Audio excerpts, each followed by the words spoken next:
What's up, you guys? Welcome to another exciting episode of the Bigger Cashflow podcast. Today, we're very excited to have Mike Simmons as a guest on today's show. Mike is a real estate investor, podcast host, and author of the book Level Jumping, where he shares the principles that allowed him to take his business from virtually nothing to over $1 million in just 12 short months. Mike has mentored hundreds of entrepreneurs and helped them grow their business. In addition to his incredible business success, Mike has shared the stage with an impressive list of people such as Gary V, Ryan Serhand, Jocko Willink, Russell Brunsson, Andy Frisella, and Tom Ferry.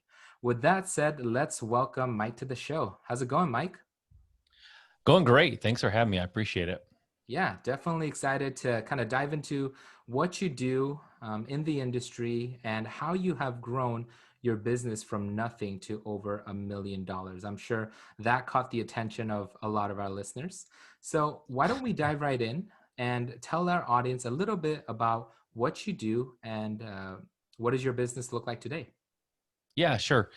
So the getting to $1 million in less than 12 months, it's one of those things where, you'll hear a singer or something. It's like, wow, they're overnight success. Meanwhile, they were slaving away for years before they were discovered. It's a little bit like that. I started real estate investing in 2008, and I kind of bounced around, ran into walls, tried to figure things out, made a lot of mistakes, couldn't seem to get the traction that I wanted to get. And no matter what I did and how hard I worked, the results never got much better. And, it was me being stubborn for a lot of years, thinking I can do this on my own. And it wasn't until I kind of figured some things out that I was literally, if you look at the graph of my business over the first 5 years, it's like barely growth, barely. And then at one point it just went straight up, right? Like hockey stick growth, as they say. And that's when I did that. I flipped the switch and kind of went to $1 million in profits over 12-month period, or less than 12 months. So that's what I did. There's a lot that went into that, and certainly we can get into that today. What my business looks like is last year, for example, I wholesaled and flipped over 100 deals and did over $1 million in profits. I'm in Michigan, so for me, average profit on a wholesale deal is somewhere around 12 to 15,000, and on a flip, it's usually in the $25,000 range, right? So it's fairly modest. We have to do more deals than you have to do in, say, California to get that kind of profit. But I've built a machine. I've built a team out, and I built processes and procedures. I learned how to hire effectively, and I track my numbers, right? All the things that I had to do to get to where I am now, I have to keep doing them and get better at it, or I'm not gonna be able to continue to grow. And all those things are what contributed to me being able to build my business, because prior to kind of skyrocketing like that, I was doing it all myself. I had no process. Everything I did was start over from scratch and redo it every single time. And I didn't hire anybody because I thought I couldn't, and I wasn't tracking my numbers. I had no idea what my profits were. The worst story I have is about 5 years ago, maybe 6 years before I really took off, my CPA called me in March and said, okay, we're trying to get your taxes done. I need to know how many properties you took possession of this year. And that doesn't, so when you're a wholesaler, a lot of times you're assigning, contracts. He said, I'm not talking about those. I'm talking about the ones you actually took possession of to flip, or you did a double close or whatever. You just took possession for any length of time. And I didn't know, and I had no way to find out. I was calling title companies and saying, that is a dumb question, but how many properties did I close? So it was a horrible thing, and I wasn't tracking my numbers. I didn't know what was happening. I couldn't have told you what my KPIs were. So those are some of the mistakes, but now what my business looks like is I have a full team running things. During the day, I don't have to be in my business because it's running without me. I can spend my time building the business and looking up at the horizon and sort of steering the ship, instead of down rowing with everybody else. I'm steering the ship so that we can grow and be more profitable for everybody. Because, by the way, everyone in my company is tied to the profits in some way or another, whether it's profit sharing or they just get some of the profits on every deal, whatever the case may be. But I want everybody in my business to be as happy as I am when we succeed and when we're profitable. And I want to give them a chance to celebrate the small wins. When a deal closes, everyone feels like, okay, I just made money, and that's how it should be, to keep everyone's aligned, everyone's like goals and incentives aligned to the main company goals. No, I love that. Just taking some notes here because Shared a lot of things already that I wanted to kind of dive into. But before we get into those things, why don't we take a little step back and educate our listeners? Did you always start in real estate? Where did you, if not, where did you begin? Was it corporate Yeah. America and you kind of transitioned over? Tell us your origin story. Yeah, for sure. So I was born and raised in Michigan. Parents are blue collar, automotive, union folks, hardworking, awesome, good stuff, good, good Midwest values. But there were no entrepreneurs. There were nobody starting businesses. Nobody telling me I should start a business. Nobody, matter of fact, actively discouraging any thoughts like that. Not that I had them, but at the time, but they would have squashed it. The goal for me, for my parents, was to get into a union company, work there 35 years, retire, and hopefully I have enough money to last until I die, and then you die, and that's the end, right? Like that was sort of like the goal. And I bought into it when I was right out of high school. Got a job at UPS, which is a great company. Unfortunately, it's a physical job, and I got it when I was 18. By the time I was 24, I had to go to the chiropractor 3 times a week just to get out of bed. Like literally could not get out of bed without a chiropractor's assistance 3 times a week. So I just realized, like, I'm not going to retire from here. I'm looking at the guys that are a lot older than me, and they have shoulders and knees and hip replacements and back problems and, all these they could barely walk, and they were on medical half the time. And I just said, I don't want to do this. Frankly, I don't think I can physically do it, but I don't even want to do it. I don't want to end up like them. So I went and got a job in the automotive industry. I'm in Michigan, right? Everyone's in the automotive industry. So got a job in the automotive industry, punching a clock, still no education, no college. And around 2000, the automotive industry hit a real lull. Like there was a lot of layoffs. It was bad in the automotive industry. People were getting laid off by the hundreds a day. It was insane.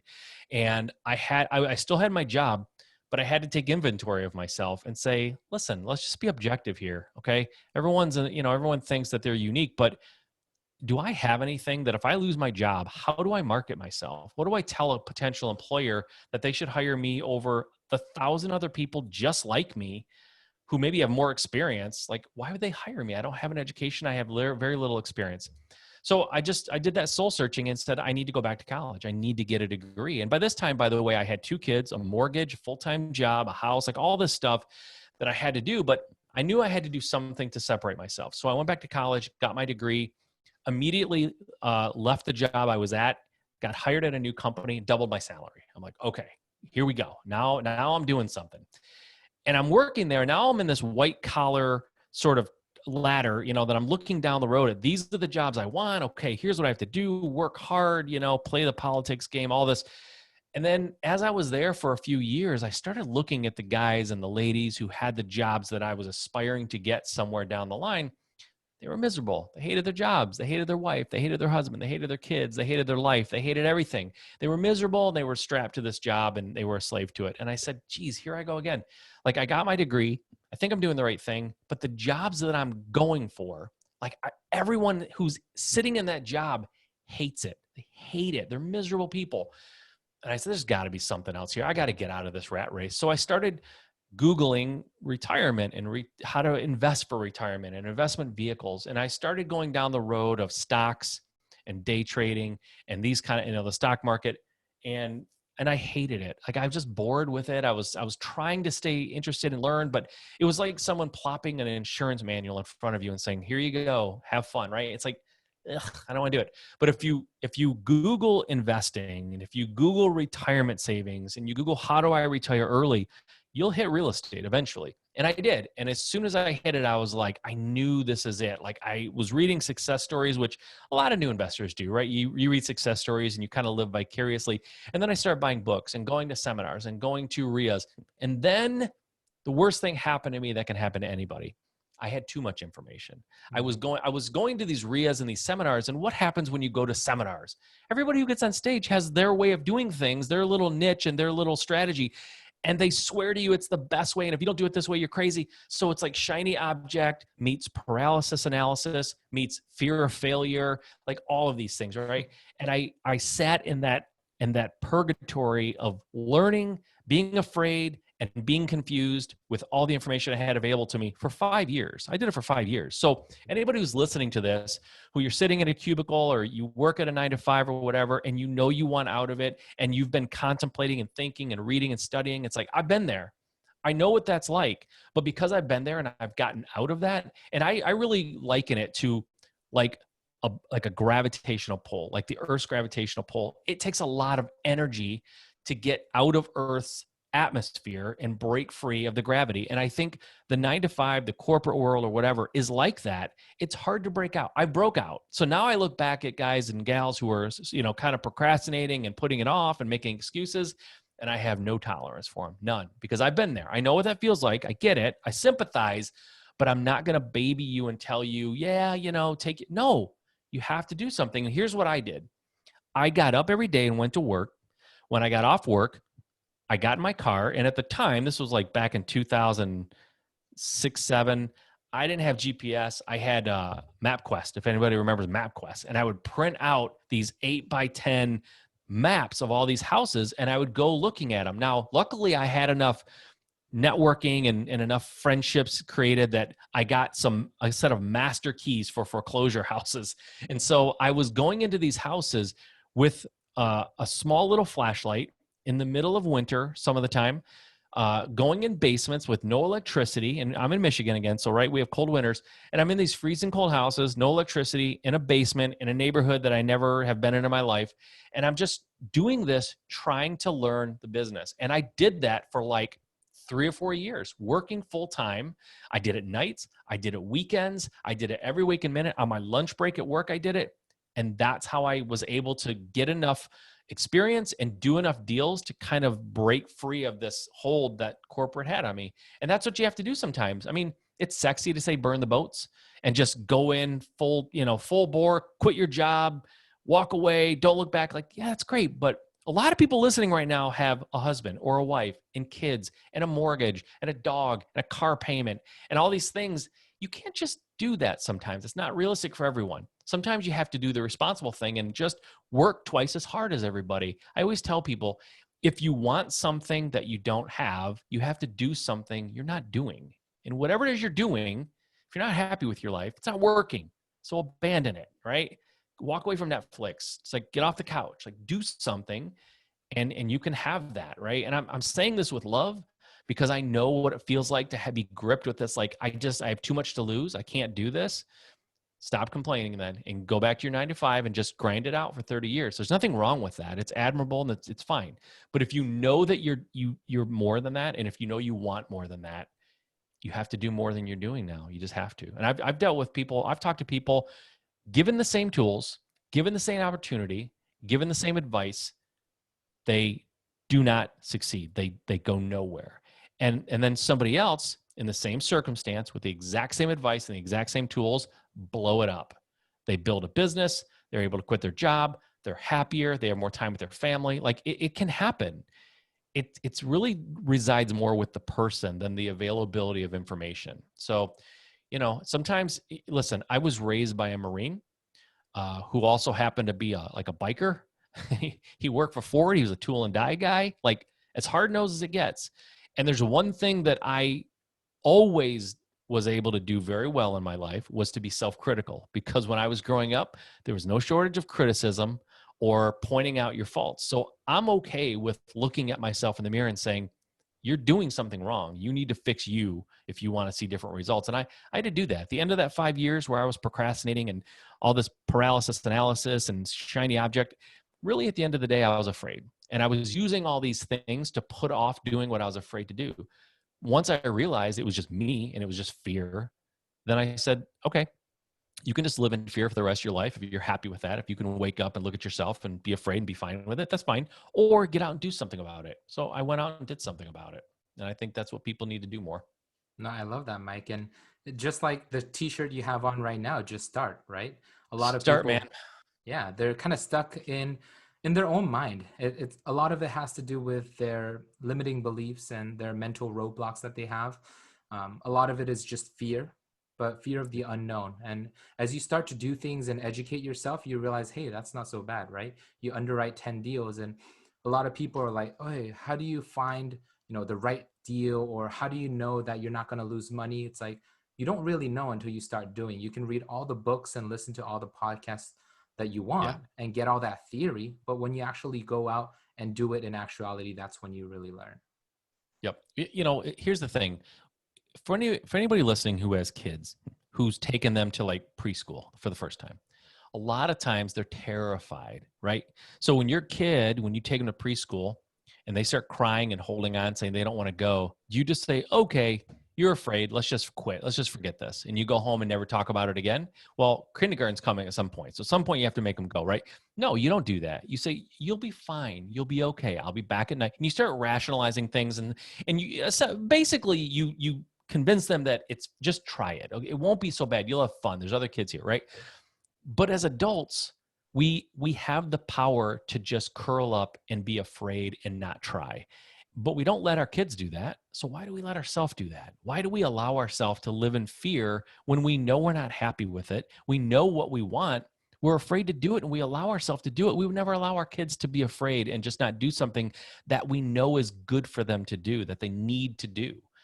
Well, as adults, we do the same thing, right? When you take a kid on a roller coaster for the first time, most kids are afraid, and there's a little negotiating going on there. But once they do it, 9 times out of 10, what happens? They go again, Let's go again, again. I want to do it again, yeah. right? Yeah. The first time I did my first deal, I was deathly afraid. I did it. I made a lot of mistakes. I made money, and guess what? I wanted to do it again and again and again. And that was the start of it. Had I never done that first deal, I might still be wondering, what if I had tried, right? Now I know. I love it.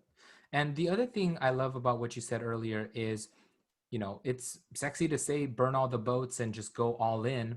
But on the flip side, in practicality, you do have responsibilities. People have family, need to put food on the table, and Yep. they are responsible for other people in their lives. Everybody's situation is different. Now, what you mentioned, I think that's great. Like, you have to put in the extra work. Like, maybe some other people do have a kind of a better start than you. I'll be honest. Like, there are people, maybe they have family members who are able to, provide private lending and help grow your business and fuel your business much quicker than others. I know those investors. But on the flip side, nobody can really take away your effort. So in the long run of things, I've seen a lot of successful investors who've grown pretty much from scratch. Every time I go to conferences and I meet successful people, just like you, Mike, you didn't have any hand-me-downs. You had blue-collar parents. I have blue-collar working parents as well. And you just have to out-hustle anybody. And Yep. other people can't take that away from you because you learned by doing, right? Just kind of Yep. going out there. Totally. I'll tell you what, most of what makes someone successful, or when I talk to anybody who says, what did you do or whatever, the problem is the answer isn't what they anticipate it to be. And so most people don't take it to heart. They're looking for tactics. They're looking for software. They're looking for some magic bullet. But here's the deal. I've known a lot of successful people, mostly in real estate, but even outside of real estate, who've just been wildly successful. And I'm not putting them down to say this because I put myself in this group too. They're not necessarily always the smartest people in the room, right? And it's not that they're dumb. They're just not, they don't, success, a prerequisite for success is not super intelligence. It just isn't. But what is a prerequisite, and I've never met anyone who is successful ever in anything who doesn't execute consistently and fearlessly. When I say fearlessly, it doesn't mean they don't have any fear. They just do it despite their fear, right? But execution is more powerful than information, education, where you grew up, who your parents are, because you probably know people who have every opportunity in the world and don't do anything because they don't execute. They're lazy. Maybe they've gotten a little complacent, whatever. Maybe it was too easy for them. But execution is the name of the game, man. It is. Now, I'll give you the tools, but if you don't execute, it's just, everyone has Google, right? Everyone has a phone, this box they put in front of their face all day long that can virtually answer any question known to man, right? There's no excuse. Information is available to us all, right? Sometimes you read a book, it curates information, or you join a mastermind, and that's like a curation and plus a community. It all helps to kind of fuel it, kind of supercharge learning. But we all have access to information. So why isn't everybody a millionaire, right? Why? Because there's a lack of execution. It's execution that's missing. And that's not sexy. And then nobody wants to talk about that because that's not like, come on, man, give me a tool. Give me something I can use right now. Start executing. That's all I did. I made tons of mistakes. I didn't know what I was doing when I started. I was guessing. and I just executed. And then once I did it and made money, I started executing like crazy. I became addicted to doing things and getting things moving forward so that I could get that momentum. I always tell people you can't steer a parked car, right? Car has to have movement before you can start making decisions and change the direction you're going. A car that isn't moving just sits there. You can't do anything. And that's, most people are just a parked car. They're not moving forward. So they get no momentum. They can't go in a direction they want to go. Right. So Yeah, execution, man, that's it. and just to piggyback off of that is, I feel like you're exactly right. It's, all of the knowledge is out there. We have Google, we have smartphones, but why isn't everybody a millionaire? And it's the same thing, like this concept of financial freedom, although it kind of gained mainstream momentum, in the FIRE community during the past 10 years, it's nothing really new. Like Napoleon's Think and Grow Rich, maybe one of the more pioneers of kind of like that thought process. And then you Mm-hmm. have all of these other financial freedom seekers kind of regurgitating the same information. So it's Yeah. nothing really, innovative in my opinion, but it's the execution piece that we're lacking. Like the knowledge is there. It's the people who carry out that information who are able to kind of forge their way to wealth. Yep. 100%. People don't need half of the information they have at their disposal to be successful. They just have to focus and pick something and go for it and execute. Sometimes I'll be honest, sometimes the amount of information available is the problem. It was for me for a while. I allowed myself to constantly be in the learning phase and never break out and go into the execution phase for 5 years. Like 5 years, I look back and I'm like, that's pathetic. What was I doing for 5 years that I was making excuses? But, I was blaming life events. I was blaming everything except the fact that I just wasn't doing it, because for me, it was a lot of just worried about what my friends and family would think, to be honest. Like that was most of it, because I wasn't quitting my job right away. I wasn't worried about the finances of it. I just didn't want to look stupid. And I was raised in a hypercritical environment when I was growing up. So I have an aversion to looking stupid. And most people do, right? So whatever your case was, if you were nurtured as a kid and you were always told how great you were, maybe you have less of it. But a lot of us, especially if you at a certain age, a lot of your parents were like pretty hard nosed, and you got a lot of criticism. So, you can let that, listen, the worst thing Gary Vaynerchuk talks about all the time, the last thing you want to ever have happen to you, the worst thing that can happen to you is regret. You get to the end of your life or later in life and you have regrets of what you never did.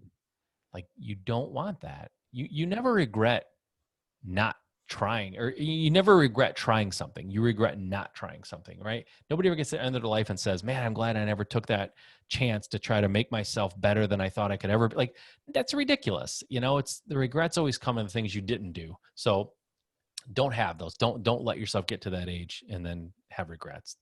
Doesn't sound fun. I'm not going to do it. So it doesn't sound fun. Love it.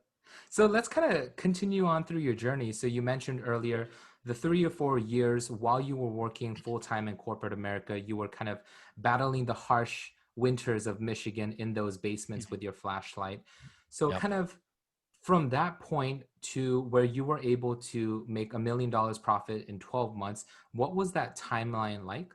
Because Yeah. on the other side of the coin of taking a lot of action is just kind of, for a lack of better word, spraying and praying, right? Without any Yeah. systems and processes like you kind of alluded to in the intro.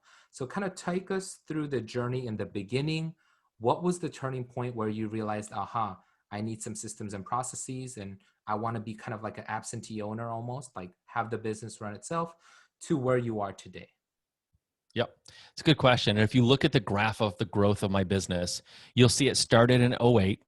It spiked in like '09 and '10, a little bit, small spike. Then it kind of leveled off for about 3 or 4 years. And then it spiked dramatically. And so if I'm looking at that graph, I'm going to circle where it spiked dramatically and say, what happened here? Which is essentially what you're asking. So I'll tell you what happened. I met a guy from California. I'm in Michigan. He started a podcast. His name was Justin. And I found through just becoming friends with him that he did 100 flips a year in California. I was flipping houses at the time, and I was doing like 10 maybe a year, maybe 12 in a good year. And I'm like, my first reaction was, no, he's not. he's not doing that. He's saying he's doing that, but he's not doing that. Until I got to know him personally really well and got to see his business and understand what was really happening. And lo and behold, he was doing 100 houses. And he was on top of it. He was bored. He had tons of free time and didn't know what to do with himself. That's why he started a podcast. So got to know him. And after a while, he said, hey, listen, I'm going to start this mastermind. And I'm going to bring in folks like me and folks like you, people who are doing the business, and some people at a super high level, and some people who are just sort of not getting started, but not had the success they want. And we're going to bring everyone together in a room, and we're going to share ideas, and we're going to talk about what we're doing, what's working and what's not working. And that was the start of a company called 7-Figure Flipping. And I joined this mastermind. I was in a room with 20 other entrepreneurs, some at very high level, some not. And those of us who had not gotten to $1 million, there was a friendly wager that was posed in the room privately that said, the first company that's only doing like a few deals here and there, like me, the first one of you to get to over $1 million in revenue, the owner of the company, I'm going to send you to Fiji, all expense paid trip to Fiji, you and your wife. And so I have a partner in my business, and we were there, and I said, well, we got to do this. I'm a super competitive guy. And I called my wife at lunchtime that day, and I said, hey, here's the deal. Here's the wager, right? And she's like, oh, you're doing it. So went home, went back to work, and we scaled up. Now, how did we do that? That was the year I went to $1 million, right? Super incentivized. But there were folks in that room who had the business that I wanted to have. One of those folks, his name is Andy McFarland, super successful real estate investor. But as good as a businessman as he is, as successful as he is, he's 10 times better person. Like, he's just salt of the earth. But he sat me down and he's like, listen, here, I was where you are 4 years ago. And here's what I did. Here are the things that I did that moved the needle for me. Here's the strategies that I would say were most impactful. And then he also said, because he's a great guy, here's what I did that didn't work. Here are the things that I thought made sense at the time intuitively. And here's what happened, and it was a bad idea. So don't do those things, right? And here's the things that did work. I tested them, time proven, they work. And I said, okay, cool. If you did that in 4 years, and you didn't know what was coming ahead, like you were figuring it out as you went, right? Organically, but you just told me everything you did for 4 years. Couldn't I do that in 1 year? If it took you 4 years to guess your way to that point, and I have the playbook? And he's like, yeah, I don't see why not. You probably could. And that was it. And so now, to answer your question, not to dance around it, because I hate when people do that. Specifically, what did I do? Okay. Andy taught me how critical it was that I hire a team, that I start building my team. Not overnight. That's irresponsible. I wasn't ready overnight, but start building my team. How do you hire people? Who do you hire? What do you pay them? What kind of positions do I even need in my company? Like, he was running the company that I wanted. I just didn't even know all of the seats that I needed to hire for, because I was doing everything, right? So I'm everything. Like a lot of people who are starting off, you wear all the hats. So I wasn't really thinking about, okay, here's a position, here's a position. And he kind of laid out the organizational structure of his company. Now, his was scaled up, so I didn't need all the people he needed, but I needed the basic roles filled that he had filled. Now, for me at the time, I switched from flipping to wholesaling prior to all this happening. So for a wholesaler in real estate, you need someone doing marketing. You need someone answering phones. I highly suggest you live answer your calls and don't let them go to voicemail. You need an acquisitions person. Acquisitions in my company is the person who goes on the appointments with the sellers, the homeowners, and gets the contract. And then you need someone to do dispositions. In my company, that means when the acquisition gets that contract, they bring it back to the office and they give it to the dispositions manager. His job is to create email marketing to our buyers list so that he can find a buyer, meaning a house flipper or landlord who wants to buy that contract, essentially, because we're selling contracts. And then from there, once I have the assignment contract and the PA, it goes to title company. I have a title coordinator who handles all the title work back and forth. And then I have a bookkeeper. Like that's my company. There's a few people that do that role, like a couple of salespeople, a couple of people answering phones. And as you scale up and down, you can staff accordingly. But that's the basic outline of my company. It took me a while to learn how to hire effectively. I did it poorly and I managed poorly, because the biggest jump that you have to make when you go from a solopreneur or a single person operator to a company where you have a team of people, whether it's big or small, the biggest jump is you have to go from being an operator, a technician, to being an owner, a leader, a manager of people. You have to learn how to hire, train, inspire, and lead people. That's a different skill set than what it took to get to that point. So you have to really hone those skills. The other thing that I learned to do well was track my numbers. We call them KPIs, key performance indicators, right? I need to know how much marketing I'm sending out. How much am I spending on marketing? How much is that marketing returning to me by way of phone calls or people responding to that marketing as a lead, right? How many leads does it take me to get an appointment? How many appointments does it take me to get a contract? What's my average cost of my contract? In other words, what's the value of a contract for me, right? So these are just high level basic numbers that I would need. Like if I was on a stranded island and I wanted to know how my company was doing, if I had those numbers, I would have a pretty good idea how my company's doing, right? So, and then revenue, obviously you have to know. So you have to know some basic numbers. And that's something that I didn't always know. And then, when it comes to like hiring and training people, you have to create processes and systems that are repeatable, that are trainable, that you can put into some sort of a format that people can follow. Prior to scaling up, every time I flipped a house or did something, it was like brand new. I had no procedure. It was all in my head and I forgot. So it would change. I would get different tile for the backsplash or paint colors. I would forget what I used last time and I'd go figure out what else I want, and it's like every time I did it, I was reinventing the wheel. I had no process. So if you want to scale up and you want to be profitable, you have to streamline, make your process efficient, come up with processes and systems. And by the way, if you're a one-person operation or maybe you have a few people and you say, well, we don't have a process. You do have a process. It's probably horrible, but you have one. Even if it's to change the process every time, that's your process. You change the process. It's horrible, but you have one. So document what you're currently doing because you can't get better if you don't know what you're doing. Document your process, track your numbers, and hire people effectively. The other question I get, in case you're wondering, is who do I hire first? Okay.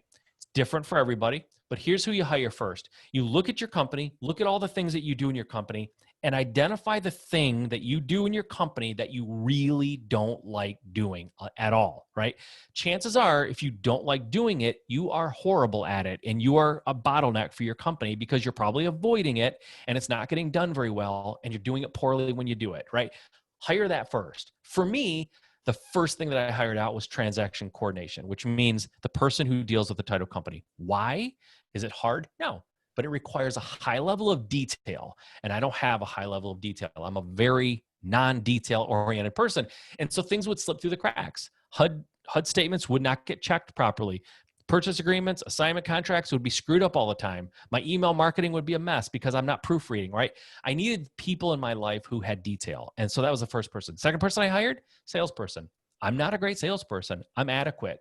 I was doing the job as best I could, and I was adequate. Now, when you apply for a job as a salesperson, you do not put on your resume that you are adequate because that won't get you hired, nor should I have been the person in that position very long. So I hired it out. I hired someone who's an absolute rock star salesperson because I wasn't that great at it. And the proof was once I hired him and gave him the same amount of leads as I normally would get, he was closing at a 2 to 3 rate time higher than I was. In other words, five appointments, I go on them, I get 1 contract on average. He was getting 2 or 3, right? That's insane. The difference, when you're talking about real estate, the difference between 1 and 3 contracts is tens of thousands of dollars. And in some markets, it might be hundreds of thousands of dollars, depending on the price point, right? So I was leaving so much money on the table by not having that position hired out. The reality is when you hire people, the goal is to hire people that are individually in each position, they're better than you. They're not worse or as good. They're better than you are. So they can take your business to another level. That's how you grow. People are how you grow your business. You will hit a ceiling with just running it yourself. You can do that, but everyone has 24 hours in a day. We all have to sleep sometime. And no matter how efficient you are, there is a limit to what you can get done. And when you start hiring and building that team, you see those limits being stripped away. And now the sky's the limit, basically. I love that. I love that. And you've definitely dropped a lot of good nuggets of information as it relates to hiring. Sometimes I see it as a chicken or the egg. So I'm curious, from your perspective, is it a matter of hiring first, meaning get the people on that you need on the bus first and we'll find you a seat type of deal?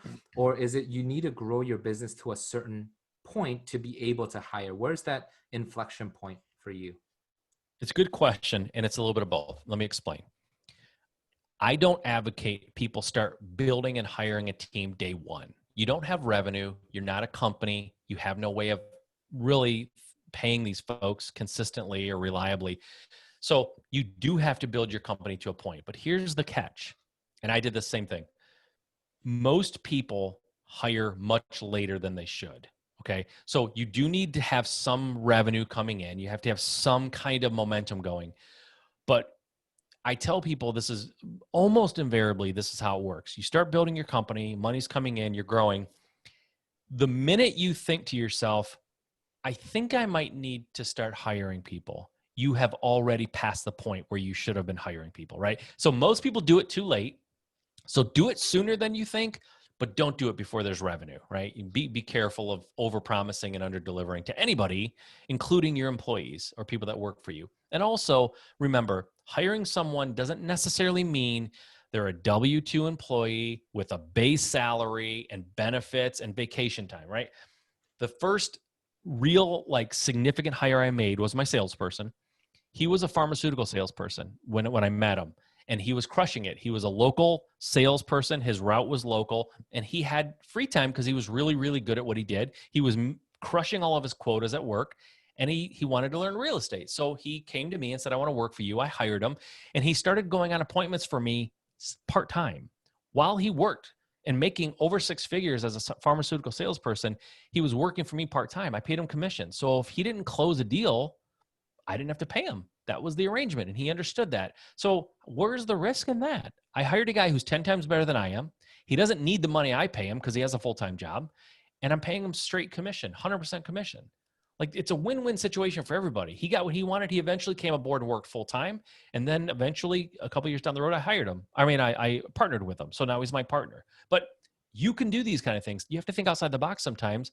But hire sooner than you think, but don't hire day one. It'll be a catastrophe. You really should do everything at least a little bit so you understand the job before you start hiring for it. Because you have to train that person. How you train somebody on something you've never done, right?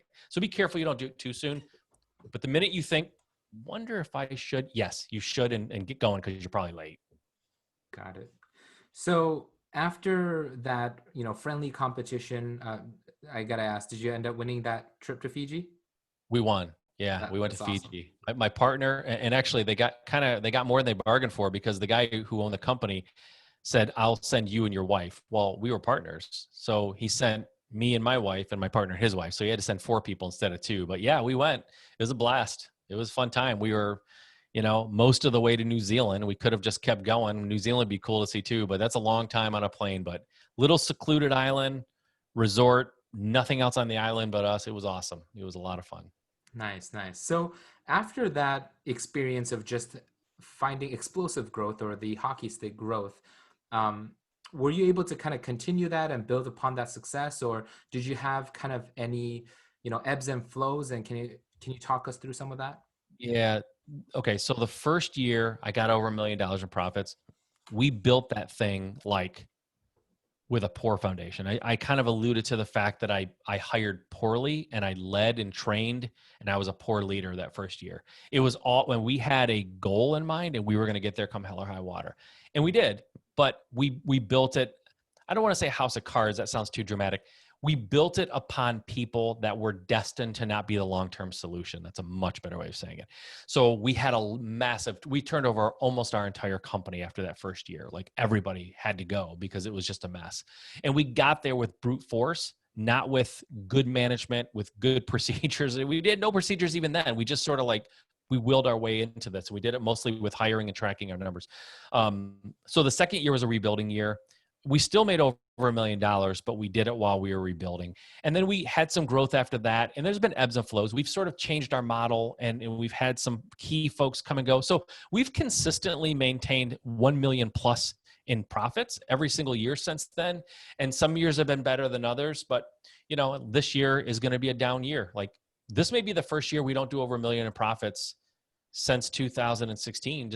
And I don't want to blame coronavirus because it was part of it, but adjusting to that and trying to figure things out cost us about 3 or 4 months. So, whatever, who knows what the last quarter will bring, but we may get there, but it'll be close. It may not, maybe the first year we don't do that. We'll see. Gotcha. And looks like, you've mentioned your 7-figure flipping. Is that like a mastermind that you're a part of? Yep. Seven Figure Flipping is a mastermind. We call it a curated community because it's not open to anybody who can just afford to be in it. And it's a paid mastermind. But it is a community of people who are building their business. Some of them way far down the road. Some of them have, you know, 7 going on 8-figure businesses. Some of them are a lot smaller, but everyone is there contributing, helping, sharing. It's a very open community in terms of like, I mean, I give everything away, like all my contracts, all my procedures, all my documentation, everything I do is available to everyone there. And so does all the other folks who have kind of built their business to a point and make everything available to people. We do events 4 times a year. Our biggest event of the year is coming up. This one's actually open to the public. The one that we do that's open to the public is called Flip Hacking Live. It happens this year on October 15th, 16th, and 17th. It's virtual for obvious reasons, but I'll be speaking there. A lot of my mentor, the guy who I said, Andy, who sat me down and said, this is what I did. Like his business is still growing. He's going to be there talking. Just tons of entrepreneurs who are high-level real estate investors who are just crushing it, just laying out everything that they're doing that's working for them. And frankly, we're going to talk about the market. What's happening with the market? Where's it going? I think everyone who's in real estate sort of gets it that something's going to happen here pretty soon. I think we're going to see a little bit of a downturn. We're going to turn into a little bit more of a buyer's market probably. So how are you going to prepare for that? Like I was around in 2008. I was new, so I didn't know how to take advantage of the situation. But now that I look back, like what would I tell myself if I could go back and give myself advice in 2008? That's what my presentation is going to be about this year. What would I do differently? What would I tell myself in 2008 that people should be doing now to prepare for what's about to happen? Yeah, it reminds me of what Steve Jobs says, and I hope I'm not butchering this quote, but we can only really connect the dots looking backwards. So sometimes we have to make that leap of faith and trust that in the future those dots will somehow connect. And Yep. it's really interesting what we learn, or some of the limiting beliefs that we talked about earlier on this show. We're like, hey, I can't do this. But if you really switch that mindset to, hey, how can I accomplish this?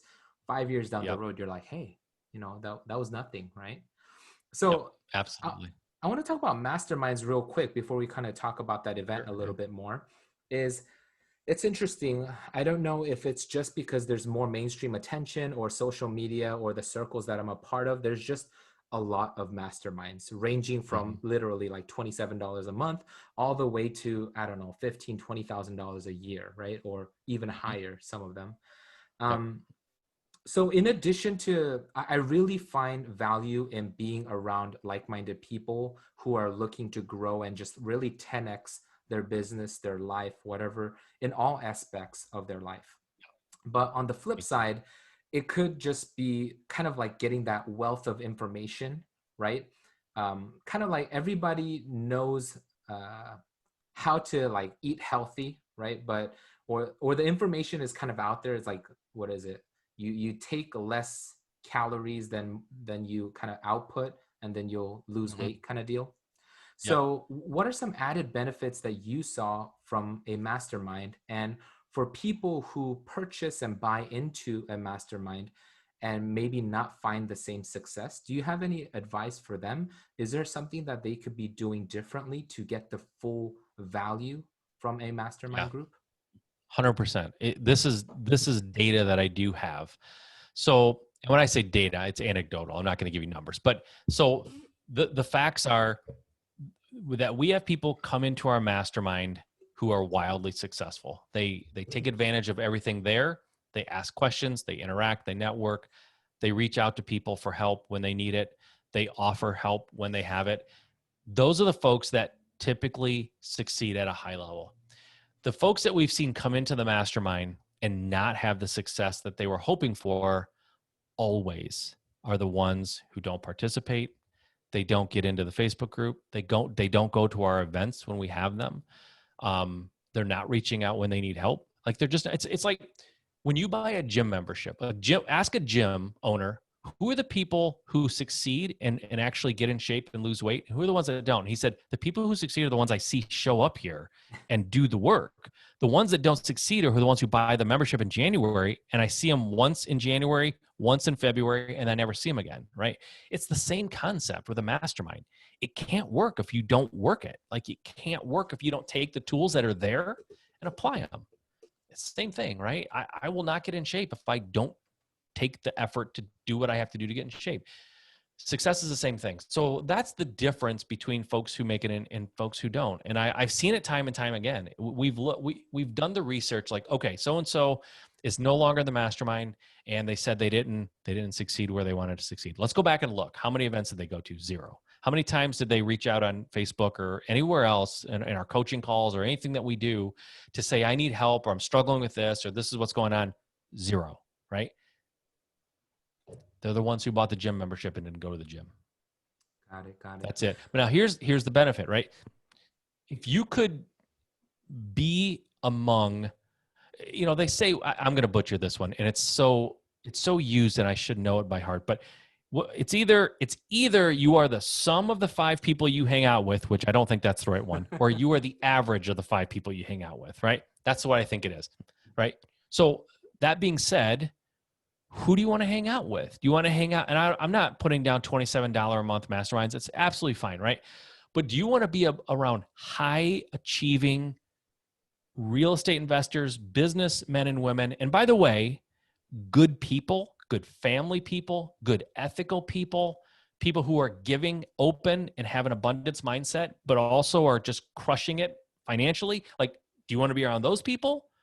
Or do you want to go to your local RIA where there's typically dozens of people who are just takers? They want something from someone, and they've never done a deal, and they're talking like they have. So it's very confusing who you should listen to.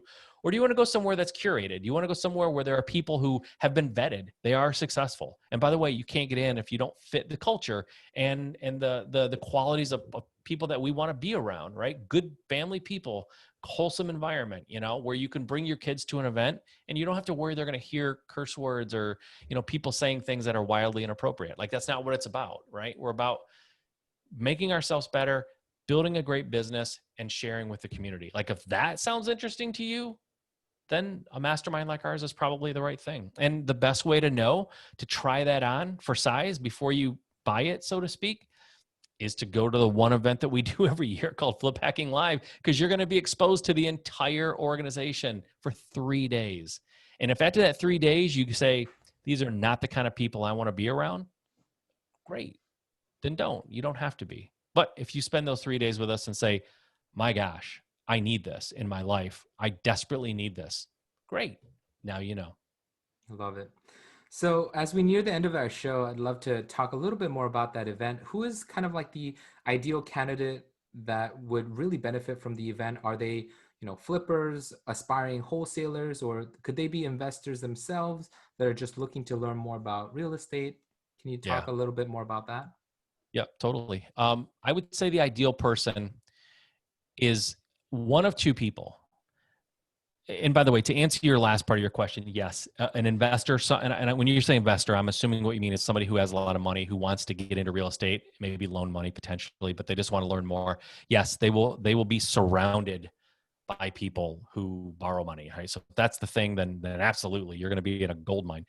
But the other 2 people that I think are a good fit is the person who's new to real estate, maybe done a deal or 2, but not really anything of significance. They don't really know what they're doing. They've sort of managed to stumble through a couple of deals, or maybe they just started and they haven't done that yet, but they're serious. Or the person who's done a couple of dozen deals, or maybe done, 5 to 10 deals last year. And they really want to take their business up to the next level. They know what they're doing to an extent, but they have, this is where I was right before I joined the mastermind. They were doing some deals, but they have no idea how to scale it profitably. They don't know how to hire. They don't know how to train. They don't know how to measure and track their numbers. They don't know any of that. Like, that person both people will be like fed with a fire hose. Like, you will get so much information that you can take with you. And by the way, you could take this information and apply it at the end of the event and buy nothing more and do nothing more. There will be an opportunity for some folks to get into the mastermind at the end. But to be honest with you, this event stands alone. It stands on its own as an event that is so full of value. And by the way, the people talking about their businesses on stage, I don't know if I said this at the beginning, but they're not selling anything. They are literally just telling you what they're doing in their business, and they're not holding something back because they have a course to sell you. It's not that. They're just giving it all to you, because the only mandate to talk at this event is you will give up all the information and not leave anything out. No gaps, no blind spots. give it all to the person. So if they're writing it down, they can go back to their market and apply it and crush it. Like that's the event. There is an opportunity at the end if you want to join the mastermind and be part of the community, for sure. But that's not what the event's about. It's about giving and sharing information with people freely and openly. You'll never see another event that gives away as much information for free. I mean, there's a cost of a ticket, but I mean, you're not paying for some, everybody on stage has a course that they're trying to sell you. It's not that. Yeah, I've been to a couple of those, so I know exactly what you mean. Me too. I have to. And it's, listen, for a new investor, it's intoxicating and it's confusing and it's a shame because that's not the way it should be. Yeah, it's I think one of the first ones I went to was like a Facebook ad. It takes you to like a 2-hour event, then they invite you to the 3-day, and then they invite you to like a week event, and it's just like sale upon sale. So yeah, Yep. So before we wrap up, is there anything else that you'd like to share with our listeners? Well, as far as the event goes, if you go to the URL bestrealestateevent.com, so it's bestrealestateevent.com, you can find out more about Flip Hacking Live, check out more details, and get a ticket if you want. I also wrote a book. I don't know if this video is going to come out, but it's called Level Jumping. We talked about it, right? You can get that book on Amazon, but for your listeners, if you want, I can give them a free digital download of it if they want to consume it that way. If they just text the words "Just Start," that's the name of my podcast, by the way, Just Start Real Estate. So text the words "Just Start," 2 words, to the number 55444. I will send you a free full version of the book in digital format. You can consume it on your phone, your tablet, whatever works for you. Awesome. Really appreciate that offer, Mike. So definitely check out Mike's podcast, Just Start, and remember to like and subscribe. I'll have all that information and more on the show notes for this episode. If you thought this was helpful, please leave me a review on iTunes. We'll see you right back here next week for another exciting episode of the Bigger Cashflow podcast.